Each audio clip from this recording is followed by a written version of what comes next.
19. Loved in absentia. One of the weaknesses, as well as strengths, of the American character is its fondness for the underdog, the defeated, the distressed. The readiness of the United States to be generous to a defeated enemy, however foolishly at times, is proverbial.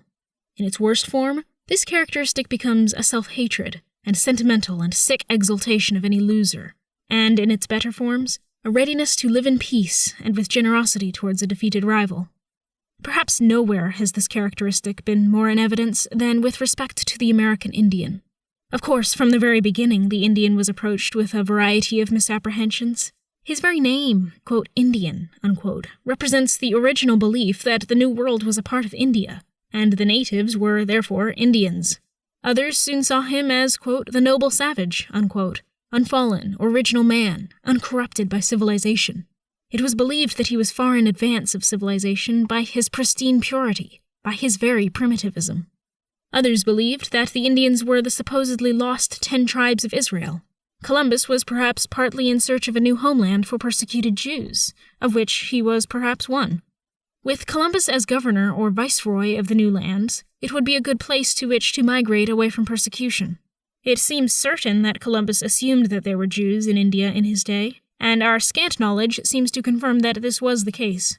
Columbus took with him Louis de Torres, a Hebrew-speaking interpreter who underwent baptism before Columbus sailed in order to be eligible for the expedition.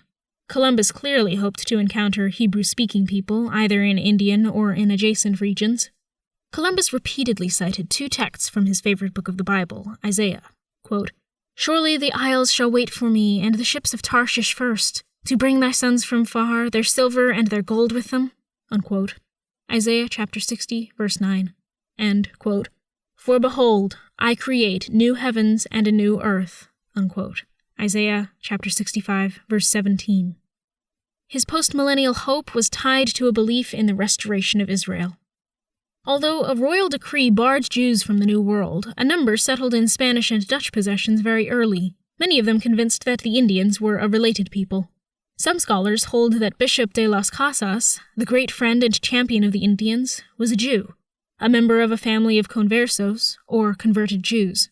More than a few Spaniards believed that the Peruvians were of Jewish origin, and there are suggestions and evidence of Phoenician and Jewish influences in the American past. These ideas concerning Indians were later utilized by Joseph Smith, the founder of Mormonism. Again, of late, we have seen fantastic ideas of the size of the Indian population by Wilbur R. Jacobs, writing in the January 1974 issue of William and Mary Quarterly. Earlier estimates of about 300,000 Indians in North America, exclusive of Mexico, were raised later to about 1 million. But Jacobs finds, quote, new evidence that indicated between 50 and 100 million Indians on the day that it was discovered, unquote. This would have made North America more densely populated than Europe.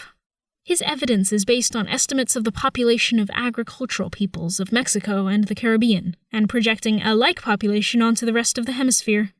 The fallacy here is in assuming that civilized people and primitive people increase in population at the same rate. The North American Indians lived very meagerly, mostly from hunting and some with a limited and primitive gardening. Conversation with Indians who lived prior to the coming of the white man to the west reveal that a band of 6 families required a hunting area of about 100 miles to survive in the Intermountain region. Before the coming of the horse, survival was even more difficult. As the bands increased, they divided, and they killed off rival bands, sometimes of their own tribe, to survive. Some of the tribes, like the Western Pima, were peaceful. Others, like the Eastern Iroquois, were very warlike. The Iroquois and their ways are an instructive study of the problem faced by the early settlers. The Iroquois was used to battle, and enjoyed it. He wanted the white man's tools, guns, knives, blankets, liquor, and appliances. He liked proximity to the white settlement. Because of the cleared land and planted fields, game thrived the most there, and hunting was best where the white man lived. The white man wanted the Indian lands. He wanted Indian trade because furs meant wealth. The city traders were pro-Indian. The frontiersman who suffered from Indian depredations was anti-Indian. The Indian, then and now, is hated in proximity and loved in absentia.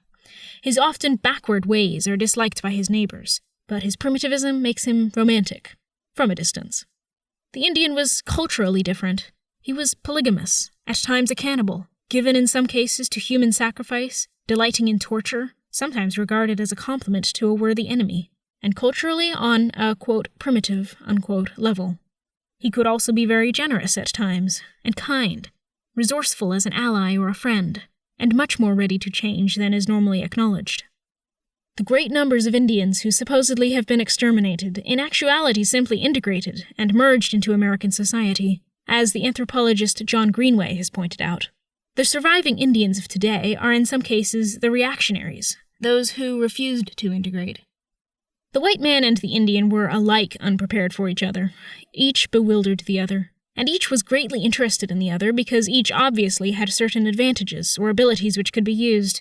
The conflict of white and Indian has been documented at great length and with considerable emotionalism.